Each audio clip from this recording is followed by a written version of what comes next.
It's funny. The second time I did this live, the first time I did this live, I was in my work uniform. Now I'm in my work uniform again. I want y'all to see my eyes a little bit. All right, so it's kind of dark here, so bear with me. There might be times where I look like this. I look untrustworthy. but so I want to talk about big issues in relationships. And a lot of people think, oh, men are the problem. And a lot of people say women are the problem. And some of this can kind of go into other aspects of like politics and religion and all this other stuff, but I'm not going to touch on that on this one. So, a lot of people say, oh, the reason divorce and relationship ended because people change, because communication is whack, uh, because a whole bunch of different nonsense. But here's the real set of reasons why relationships fail. It's because of you. Now, let me elaborate. Expectations, influences, and expectations, influences, and your own ego. Those are three of the major pitfalls to relationships.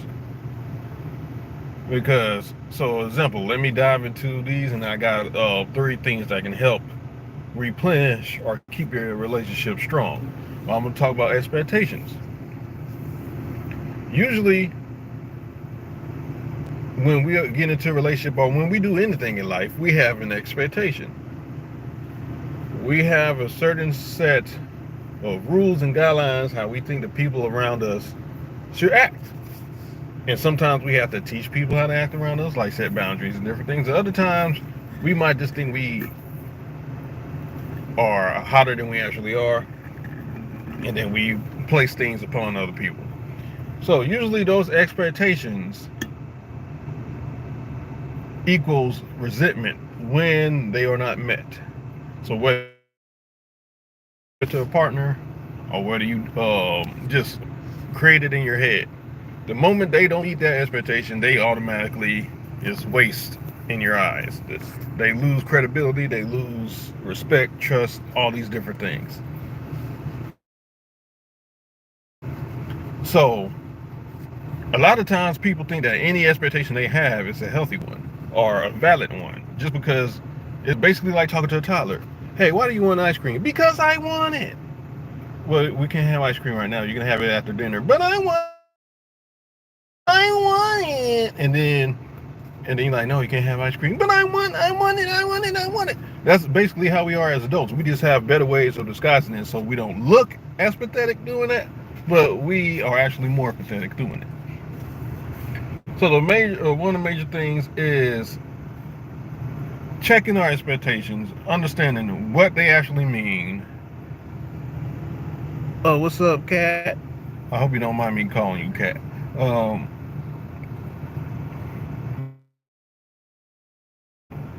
oh, thank you. I'm gonna try to be more active. Stuff going on.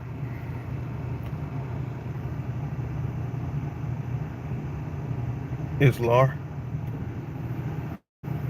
Okay. But where was I at? Back to expectations. There's a lot of times where we believe our expectations are perfect. There's no flaw in them. They're healthy, and anybody who refuses to meet our expectations, yeah. Oh, it's okay. Okay, thank you. uh, Anybody who refuses to meet our expectations is don't care about us, don't have any love or affection towards us, and they only want to hurt us and they only want to do bad. And I'm going to touch more to that in the ego section of one of the three. There's plenty of other pitfalls and why relationships and marriages fail, but these are the three I'm going to talk about. And it's uh, expectations, influence, and ego. So let me finish wrapping up expectations. And a lot of times with those expectations, we set people up to resent them and we set them up to fail, because there's a lot of times as people we want people to conquer the moon and conquer the world for us, but then when we make a mistake we want to turn around and be like, make excuses. Oh, I didn't even get enough to eat, I didn't get enough to sleep, I didn't get enough sleep, I didn't know that about different information, this happened in my childhood and trauma, this. And it's like, yeah, different things happen to you, and it's tough to get through certain things, but as long as you do the work, you will be able to get through it. All of us have a certain level of strength and durability and resilience to get through certain things, so that we are healthier for ourselves and we're healthier for the people around us. And a lot of time those people, yo, what's up, YK?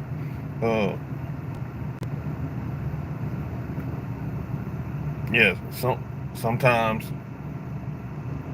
like growing up, I feel you on that. Sometimes when you grow up, but kids, I think I'm glad you mentioned that. Sometimes I think kids reveal a lot of character faults in ourselves.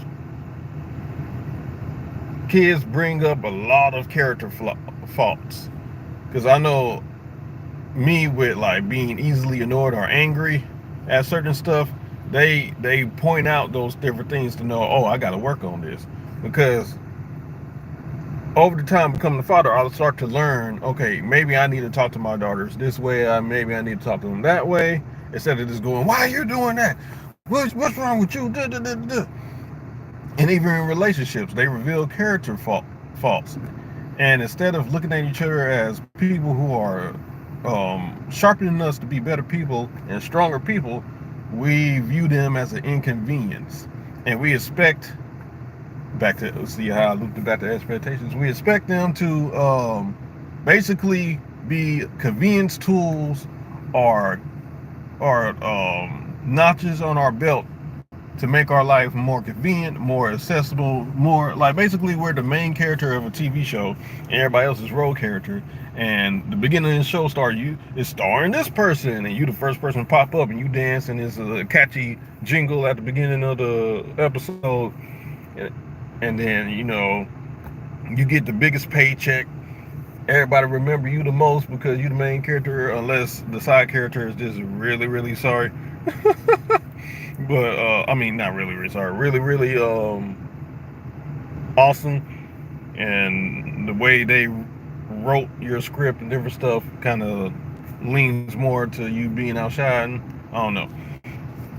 But a lot of people have like this main character complex in their head, or a God complex in their head, and then everybody else is meant to serve them.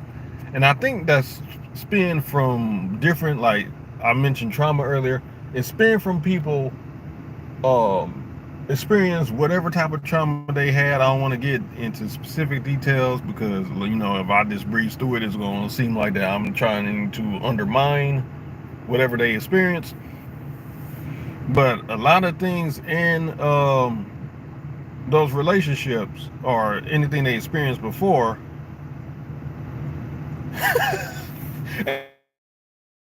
here, no, especially now because Diddy got caught. But that's I might do a funny talk about crazy stuff video tomorrow or something. All right, so back to the, y'all be wilding, man. I want to meet some of y'all because I feel like we'll get along pretty well. I like dark humor and stuff, but let me wrap up expectations. But a lot of those experiences cause us to put up this wall and like a shield to now try to control everybody in our lives. And now we're just sitting, basically writing a script for everybody. Like, this slap you in the face, you're supposed to respond this way. When I curse you out, you're supposed to respond that way. When I am upset about this, you're supposed to comfort me this way. You're supposed to, and everybody's is there to fit a role in your life instead of you learning how to navigate life and be able to serve other people. And and that thing is just going to cause a lot of unnecessary turmoil. And then when you start losing friends, losing relationship, you start looking at them like, oh, they just couldn't handle being around me, or I was keeping it real, or I was doing this, I was doing that. And then all you're doing is burning bridges because you can't take accountability for the actions and the step that you're taking in order to be a better person. And you can't just sit there and just blame everybody for whatever trauma happened to you. And even if the person you're in a relationship with or your friends or whatever may have added on to your trauma, there's still a way that you can voice certain things to where now you can put the responsibility and the ball on their court, and then it's up to them to decide what to do. But a lot of times people are so afraid of experiencing certain pains or being abandoned or different things of that nature, they start to live in that survival mindset, and then they end up causing more damage because they're afraid to experience something, and then with the thing that they are afraid of end up happening anyways. So that's usually one thing that happens, is people not managing their expectations. And I kind of went into influence. The second thing, one of the three major things I'm going to talk about now, but there's plenty of other things that causes flaws and falters in relationship. So influence, one thing, and I'm dealing with some personal stuff myself. I'm not going to get into specific details, but one thing, like as a married man, and anybody who's planning on getting married, and anybody who has been married and either got divorced or had difficulties but worked through it, keep people out of your marriage. I cannot stress that enough. Keep your friends out of your marriage. Keep your co-workers out of your marriage. Keep your sisters and brothers and aunties and uncles. Keep your grandparents, and definitely keep your parents out of your marriage. If you got to vent about something, talk to a therapist.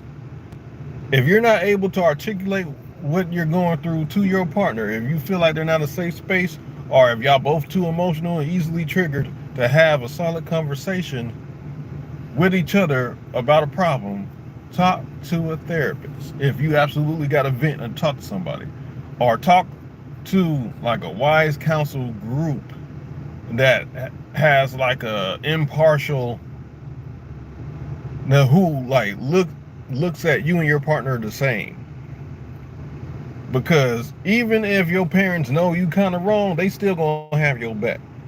Even if your friends know you kind of wrong, they still gonna most likely have your back, unless you did something like really egregious, or your partner knows how to swing it and play it up and sound more convincing, and then you're like, oh well, yeah. Or if your friend secretly got crushing your partner, I don't know, but the reason I say keep people out of your marriage, because we are an influential people. We are a hive mind. A lot of us think we are original thinkers, but we are not. A lot of the ideas we are coming up with is just remixes or alternate versions of other ideas.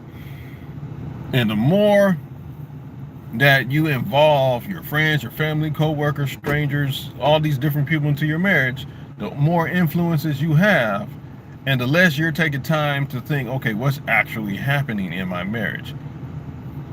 What's actually happening in my relationship? Where is my partner coming from when they say this? Where am I coming from when I say that?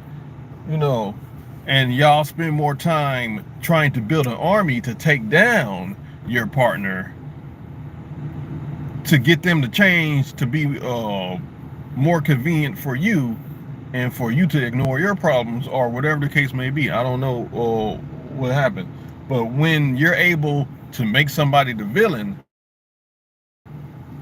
your issues can be swept under the rug.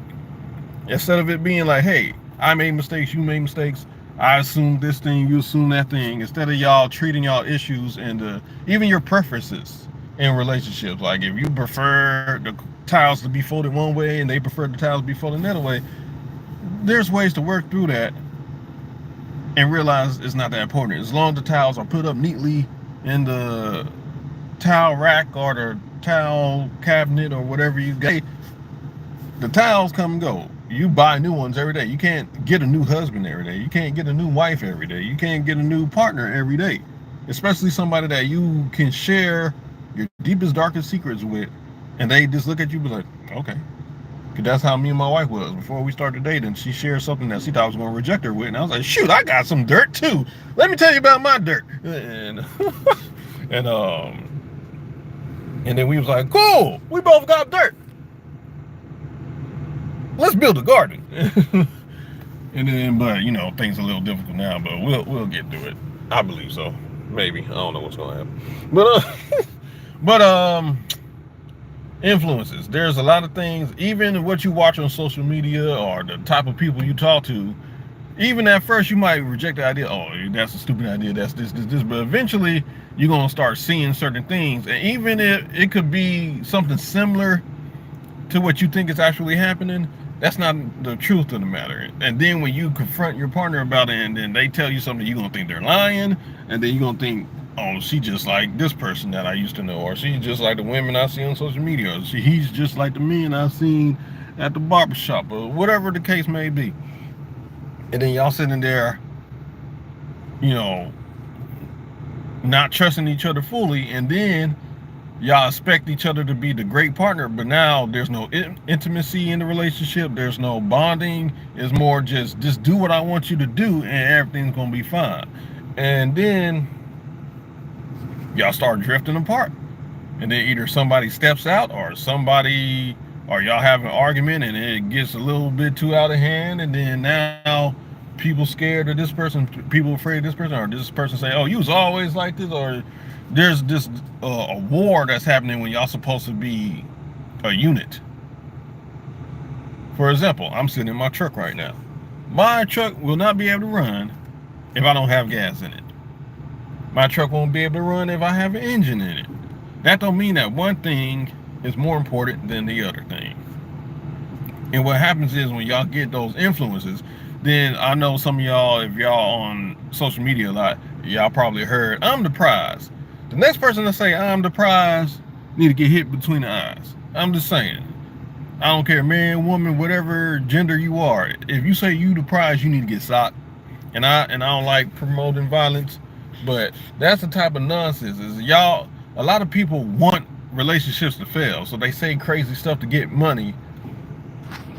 Y'all just want relationships to fail. And I'm sick of it. Y'all spread all this propaganda. I don't want to get too heavy into what I'm about to say because this is a different type of video, but it's people are making money and profit off of us hating each other. If it's not men and women, it's black and white. If it's not black and white, it's rich and poor. If it's not rich and poor, it's Republican and Democrat. If it's not that, it's this basketball team, that basketball team. If it's not that, Doritos, Locos, Tacos, or the regular taco, the authentic street taco, or the Doritos, Locos, whatever it is, it's nonsense. But we gotta stop letting all these different things influence us and focus on focus on being with your partner and focusing on different things. I was about to actually segue into something I'm gonna say later in this live, but let me speed up influence real quick, get the ego, and then I'll get to the healthy part of the relationships, and then I'm gonna try to speed through that because that's gonna be kind of just a bulletin point phrase. But the more improper influences, just like those people that say, you know, show me who the five people you hang out with, and I'll show you your future. You know, if you're hanging out with 5 millionaires, eventually you're gonna learn a thing or two and become a millionaire. If you're hanging out with 5 crackheads, you're gonna end up doing crack at some point. So, are you at least gonna be exposed to things you don't need to be exposed to? And you may not necessarily become a millionaire, but you're gonna learn something to where you understand finances a lot better than you did before you hang out with those millionaires. So make sure that if you do have to talk about your spouse or your partner or whoever you in an intimate relationship with, even if you upset with a friend, don't go venting to everybody that would listen. Don't, and I'm kind of against venting as a whole, but I've done a lot of it recently, and I'm like, I shouldn't have done it. But I'm against venting. Like, you can say certain things, you can talk about situations. You should talk about a situation in a format where you acknowledge what you did wrong. You're wondering where certain behaviors and opinions coming from, and you just want clarity. If you speak every situation like that, there's no real damage. You're not building an army against your partner. And then when y'all make up, y'all family and friends ain't looking at each other like, because you know they're gonna be talking trash, and then they got issues in their marriage too, and then everybody just judging each other over stupid stuff, and then we all acting retarded. But anyways, so keep people out of your marriage, keep people out of your relationship, and I guarantee you, your relationship will be happy and healthy.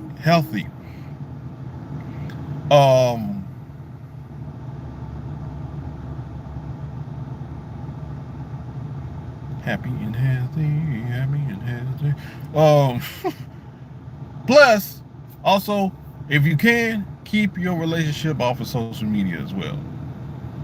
Like, if you want to post a cute family photo here and there, that's fine. But don't be spending like, this is our anniversary and we love this, that. Because there's a lot of people that's going to be praying for your downfall. There's some people that's going to be celebrating y'all, but there's always 1 or 2 people out there that might be into spiritual witchcraft and trying to pray for your downfall. So if I was you, I would also kind of keep my relationship on social media. Like, you can announce that you with somebody, maybe post a cute picture here and there, but don't be just all over social media talking about your relationship. But if you decide to do that, I'm not strongly against you doing that, but keep people out of your relationship is the most important thing I want y'all to take. Now, we're going to talk about ego. Ego is one of the major things that end up messing up relationships. Your ego is because you don't want to be vulnerable to the person that you're supposed to be trusting the rest of your life with. You think that your stuff don't stink, but they stuff stink all the time. Let me see.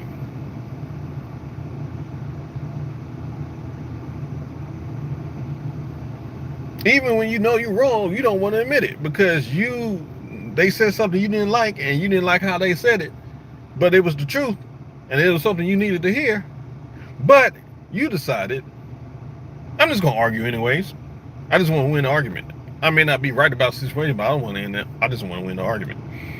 So now y'all have bigger stress in your relationship because you didn't want to just admit, okay, I'm wrong. Or you didn't want to say, okay, you know what? You have a point about this, but I don't appreciate you talking to me like that. There's ways where you can still admit your faults or give credit like, hey, you know what? You have a point there, but watch your tone or something like that. Maybe not necessarily tell your partner to watch their tone because then, you know, we all childish. So once we're challenged, instead of just taking a step back and be like, you know what, yeah, I was talking kind of crazy. It's just like, why am I keep talking crazy? So I just want to, ego combined with influences, combined with expectation is the trinity of damnation for your relationship. If you do not manage what influence your relationship, if you do not control and mitigate your expectations, and if you don't shut down your ego and make your relationship the ego, maybe actually don't listen to that part. That sounded weird as soon as I said it. But if you don't, humble yourself, if you don't mitigate your expectations, and if you don't watch your influence, your relationship will fail. At some point, it might last 10 years, it might last 20, but it will fail. And you will hurt a lot of people along the way. And you will cause people to hate each other that probably wouldn't have hated each other, all because they want to protect their baby.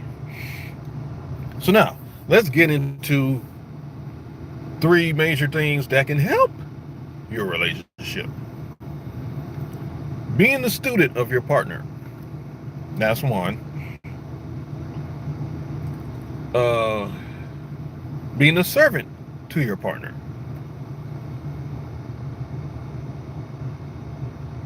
And enjoying your partner. I had 2 other points, but I forgot it. But they might come to me as I'm talking. So, being a student of your partner.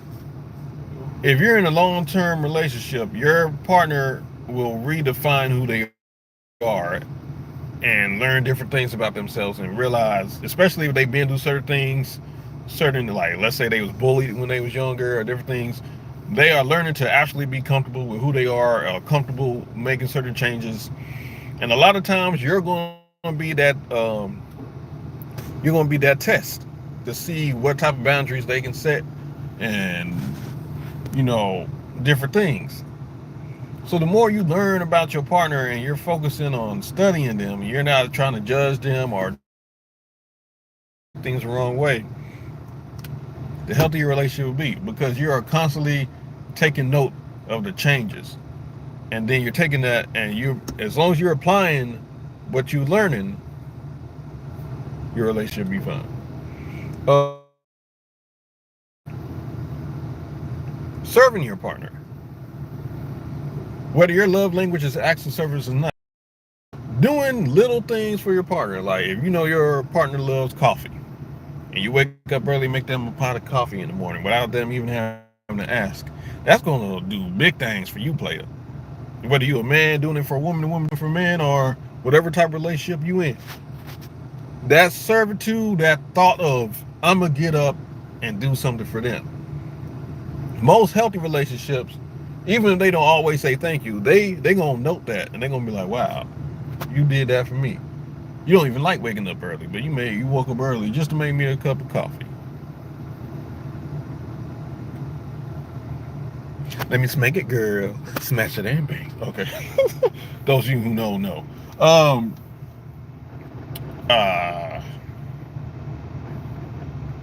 Also, if you know your partner use a certain type of tool or low on deodorant or this thing, you like, let me buy some deodorant or let me do this, let me do that.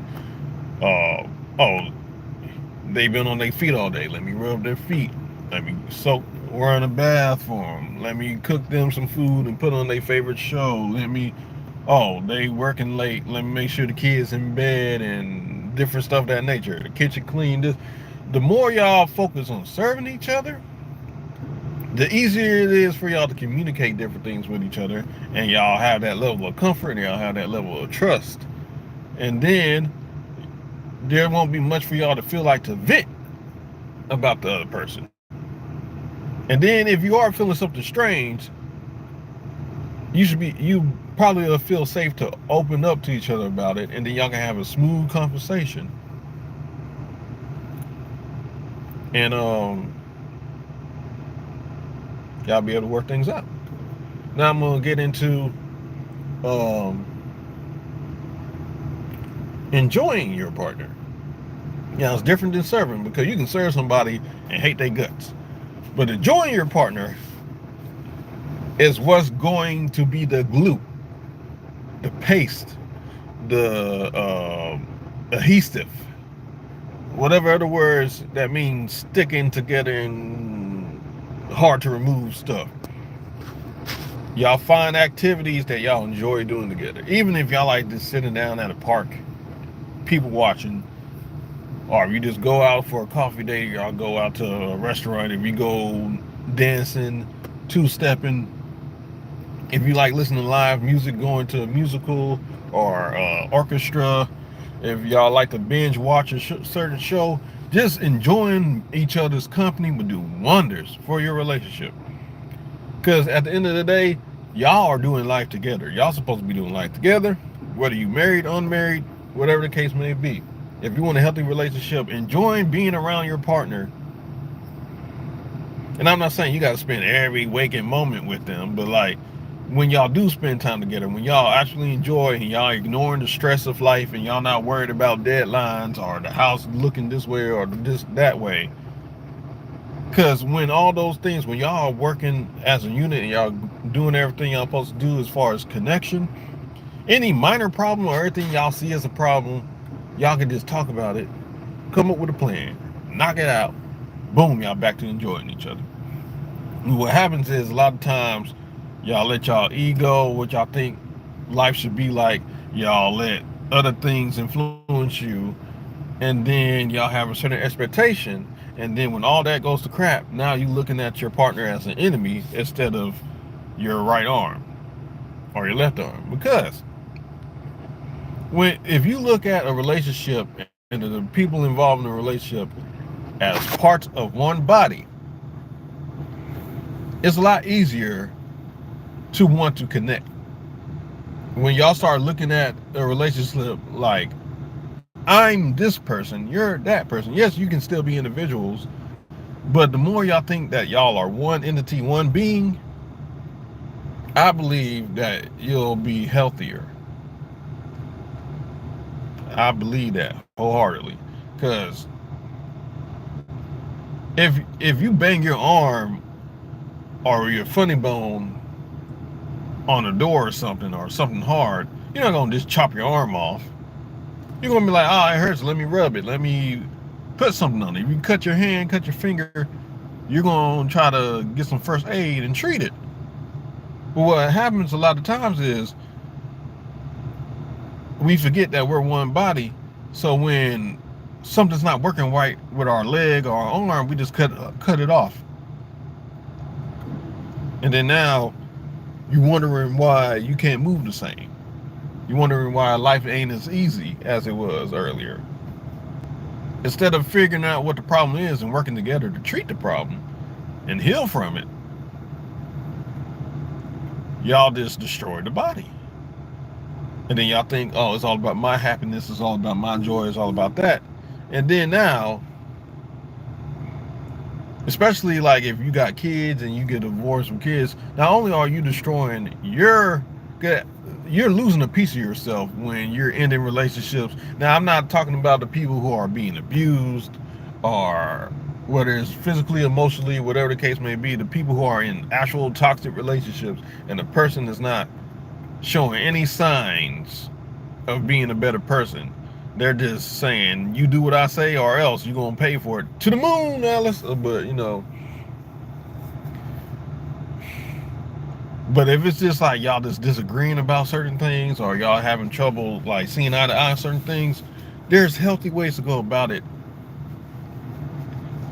Therapy, or even if you can't do therapy, find a way to take yourself out of the situation and really think about like what's actually going on. What am I feeling? Why am I feeling this way? Is it because of this? Is it because of that? Okay. What did my partner actually mean by what they said? Not what I feel like they mean. Like, what do they actually mean? Because a lot of times there's a lady that I like watching. I forgot, she's a part of this one panel that they talk about relationships all the time. But she actually got some solid nuggets. And at first, I can't remember what I thought of her originally, but it doesn't matter. But I've been seeing some of her stuff on TikTok. She been dropping some truth nuggets. She been letting that thing go. Blah, da, da, da, da. But there's a lot of times where we assign feelings to our partner and we believe they thinking something that they're not actually thinking. Because we, again, our ego or how we think life should go, our expectations and all that other stuff. So, if you want to have a healthy relationship with your partner, study your partner, serve your partner, enjoy your partner. And I guarantee you, even if y'all have some ups and downs, they're going to be easy to work through as long as you avoid giving into your ego, having lofty expectations, and keeping poor influences away from your relationship. So I hope that this can start a conversation between different people, and then y'all can have healthy debates or healthy conversation where y'all let each other speak. Stop just listening to respond. I've been guilty of that. Or I, like, sometimes they're gonna say something that you may feel a type of way about, and you may disagree with certain things, but let the person finish. Because the more y'all cut each other off, the less y'all willing to listen to each other. Even if you think they dead wrong. Sometimes, here's the technique. If you are feeling emotional about what your person's saying, after they get to talking, ask them questions about what they said. Like, what do you mean by this?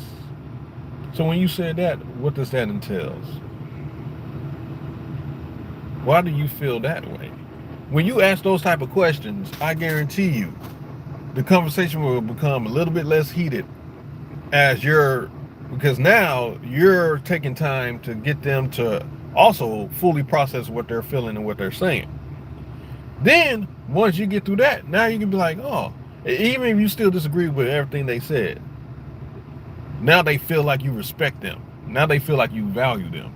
Now, when it's your turn to talk, they're a little bit more open to not cut you off.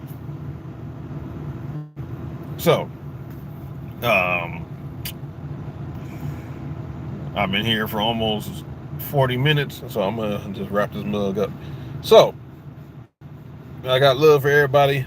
Shout out to the people who's making weird Diddy jokes. Shout out to YK and Kat.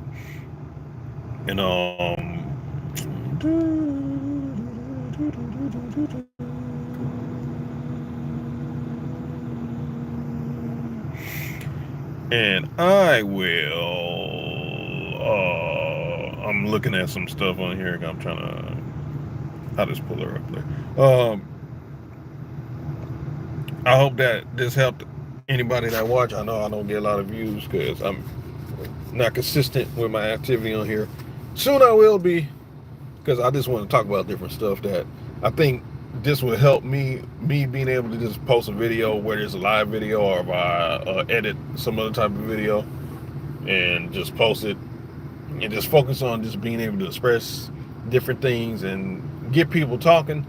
I think that this will also help my personal life to where people can actually understand. They'll take the time to listen because I'm not talking directly to them. Sometimes when we talk directly to people, they get a level of anxiety and then they kind of just want to interrupt and interject. So, yeah. So I'm gonna wrap it up. So no matter if you love me or hate me, life is still better, baby. I got love for everybody on here. Peace out.